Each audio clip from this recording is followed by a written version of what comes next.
नमस्कार दोस्तों, बहुत बहुत स्वागत है आपका अपने YouTube चैनल पिंगाक्स ट्रेडिंग में। दोस्तों आज पूरे 3:31 पे एक कॉल आया मेरे को, मेरे एक बहुत पुराने फॉलोअर का। वो बोलने लगे कि सर आप जो बोलते हो मार्केट में वो सब अगले दिन हो जाता है। आपने कल बोला था निफ्टी का 428 आना बहुत जरूरी है और निफ्टी ने अपनी ऊपर से नीचे तक की जर्नी ऐसा लगता था कि जैसे आपके 428 के लेवल को छूने ही आई थी, क्योंकि 421 का निफ्टी ने लो बनाकर 465 पे क्लोजिंग दी। ये पूरी ऊपर से नीचे तक की जर्नी निफ्टी ने, मुझे ऐसा लगता है, आपके 428 के लेवल को छूने के लिए ही करी थी। और बैंक निफ्टी आपने परसों बोला था 39,600, वो कल आया। और कल आपने बोला था बैंक निफ्टी एक बार 40,180 70 के लेवल को दिखा सकती है, आज मॉर्निंग में उसने दिखा दिया। तो सर ये लेवल्स जो आप बताते हो एक दिन पहले अगले दिन अचीव हो जाते हैं, जादू क्या है? मैंने उनको जो जवाब दिया मैं आपको भी बताना चाहता हूं। मैंने उनको ये बोला, भाई ऐसा है, जो इंसान की समझ में ना है वो जादू है उसके लिए, जो समझ में आ जाए वो बहुत सिंपल है। जिस चीज को आप ऑडियंस की सीट पर बैठकर जादू समझते हैं वो सिर्फ इसीलिए है क्योंकि वो आपको समझ नहीं आ रहा है। अगर वो चीज समझ में आ जाएगी जो स्टेज पे हो रही है तो फिर वो आप उसको जादू नहीं मानेंगे, सिंपल सा लॉजिक मानेंगे, या उसके पीछे कोई साइंस हो सकती है या लॉजिक हो सकता है। तो उस एक्ट के, उस इवेंट के पीछे का सच, चाहे वो मैथमेटिक्स है, चाहे वो साइंस है, चाहे वो कोई लॉजिक है, वो जब आपको समझ में आ जाता है उस जादू की कोई अहमियत नहीं रह जाती, फिर वो जादू नहीं प्योर लॉजिक बन जाता है आपके लिए। और इस बात को एक्सप्लेन करने के लिए मैंने उनको बोला कि आप एक बार अपनी स्क्रीन पर आइए, लैपटॉप की स्क्रीन पर, मैं आपको समझाने की कोशिश करता हूं कि ये लेवल्स आने क्यों इंपॉर्टेंट थे। तो अगले आधे घंटे में मैंने उनको स्क्रीन पर वो सब चीजें बताई जिनको देखकर मुझे ऐसा लगता है कि ये लेवल्स आ सकते हैं। बहुत सिंपल सी चीज है, जैसा कि मैंने अपनी लास्ट वीडियो में बताया था, जैसे कि ए के बाद बी और बी के बाद सी आता है, यहाँ पर भी बिल्कुल ऐसा ही है। इतनी सिंपल सिंपल चीजों को स्टॉक मार्केट में, चार्ट्स में, एनालिसिस में हम लोग इतना कॉम्प्लेक्स कर देते हैं, इतना डिफिकल्ट बना देते हैं इस मार्केट को समझने के लिए, ये छोटे छोटे सिंपल रूल्स हमको नजर ही नहीं आते हैं। और वो क्यों नहीं आते हैं दोस्तों? क्योंकि हम इन चार्ट्स के ऊपर technical indicators, moving averages, leading, lagging सब कुछ लगाकर देख लेते हैं कि किसी तरह से मार्केट हमको समझ में आ जाए। फिर ये सभी तरह के इंडिकेटर्स को एक एक करके यूज करने के बाद उन सब की स्ट्रैटेजीज को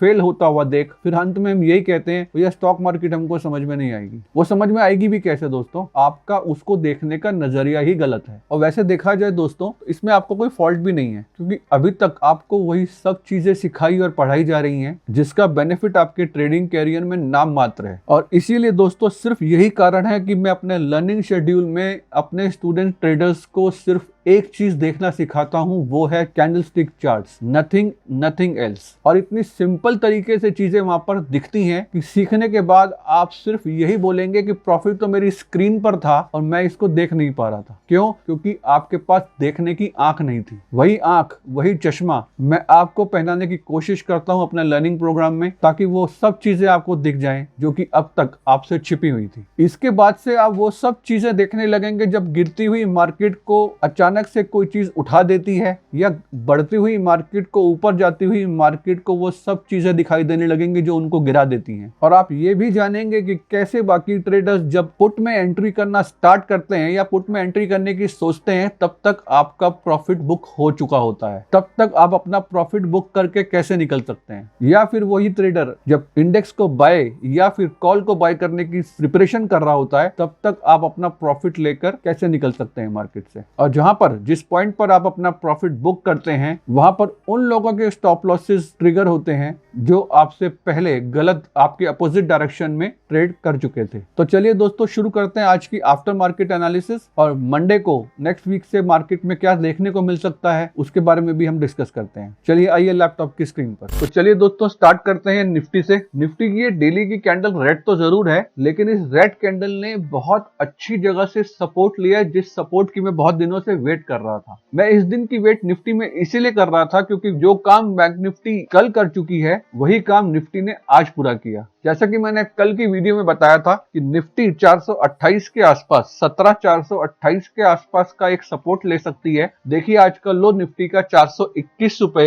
80 पैसे, और ये सपोर्ट लेने के लिए निफ्टी ने 17,600 के आसपास से ओपन होकर 17,421 का लो बनाते हुए 428 को टच करने के बाद 465 पे क्लोजिंग दी है। ये पूरा सफर सिर्फ इसीलिए था कि इसको 428 के लेवल को छूकर उसका सपोर्ट लेना था। बिकॉज जैसा मैंने आपको बताया था कि 6 अक्टूबर का एक बहुत मेजर रेजिस्टेंस जो कि 428 रुपए 80 पैसे था, इसको एज ए सपोर्ट चेक करना निफ्टी के लिए बहुत जरूरी था। सिर्फ इसी रीजन की वजह से आपको निफ्टी के इस लेवल के लिए रिकमेंड किया था। अब बैंक निफ्टी की तरफ चलें तो बैंक निफ्टी ने ये लेवल 6 अक्टूबर की जो रेजिस्टेंस को चेक करने का लेवल था, इसने कल ही पूरा कर लिया था और आज बैंक निफ्टी ने 39,800 का एक बहुत इंपॉर्टेंट लेवल, 39,800 के आसपास का एक बहुत इंपॉर्टेंट लेवल इसने आज दोबारा से चेक किया और उसको वहां से सपोर्ट लेने के बाद आज 900 के आसपास की इसने क्लोजिंग दी है। इसका एक साफ साफ मतलब ये निकाला जा सकता है कि 39,800 के नीचे बैंक निफ्टी अब जाने को तैयार नहीं है। अगर आपको कभी भी मंडे को या कभी भी नेक्स्ट वीक में इस लेवल के नीचे भी बैंक निफ्टी आपको मिलती है तो आप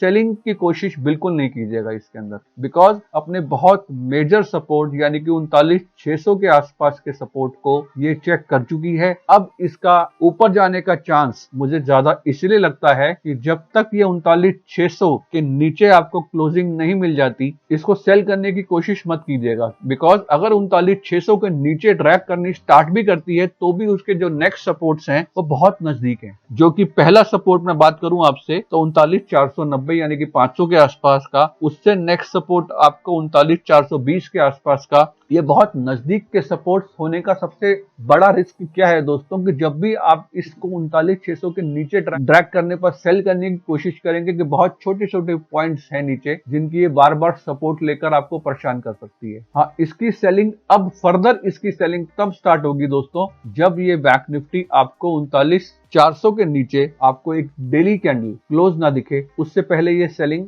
बहुत रिस्की रहेगी। और जहां तक मुझे लगता है बैंक निफ्टी अब अगर आज के लो को मंडे को या किसी भी दिन नहीं तोड़ती है और ऊपर यहीं से ऊपर निकलना स्टार्ट करती है दोस्तों, मेरा जहां तक मानना है एक बार ये बैंक निफ्टी दोबारा से आज के हाई को छू सकती है जो कि है 40,350 के आसपास का। उसके बाद जो नेक्स्ट लेवल मुझे दिख रहे हैं दोस्तों 40,500 के। और अगर मैं इंटरडे लेवल्स की बात करूं बैंक निफ्टी में तो 1 घंटे का चार्ट हमको क्लियर इंडिकेशन दे रहा है कि इसने जो सपोर्ट लिया है आज वो बहुत अच्छी कैंडल से लिया है, क्योंकि इसका सपोर्ट 818 यानी कि जो इसका लो था वही लो ने एक ग्रीन कलर की हमको 1 घंटे की कैंडल दी है और इस कैंडल का हाई टूटने के बाद वो सभी लेवल्स आ सकते हैं जो मैंने आपको बताए हैं। और अगर हम निफ्टी के इंट्राडे लेवल्स की बात करें, निफ्टी का भी 1 घंटे का चार्ट हमको क्लियर इंडिकेशन दे रहा है दोस्तों कि अगर निफ्टी 17,500 के ऊपर निकलना स्टार्ट होती है तो आपको नेक्स्ट लेवल 17,600 के आसपास का देखने को मिल सकता है। और उससे नेक्स्ट लेवल की बात करूं तो नेक्स्ट लेवल अपने को 17,650 के और उसके बाद 17,690 के आसपास का भी देखने को मिल सकता है। तो इसी तरह से ट्रेड कीजिएगा दोस्तों निफ्टी और बैंक निफ्टी में। और मैंने बताया आपको कि जब तक ये आज के जो लोज हैं निफ्टी के उसके नीचे कोई डेली की कैंडल क्लोज नहीं मिले तो सेलिंग की नहीं सोचना, उसके नेक्स्ट डे से ही हम सेलिंग सोचेंगे। और बैंक निफ्टी में 39,400 के नीचे अगर कोई डेली कैंडल क्लोज मिलती है उसके बाद ही हम सेलिंग की सोचेंगे, उससे पहले नहीं सोचेंगे। तो आज के लिए दोस्तों इतना ही, बहुत जल्दी मिलते हैं नेक्स्ट वीडियो में। Bye bye, good night, happy weekend.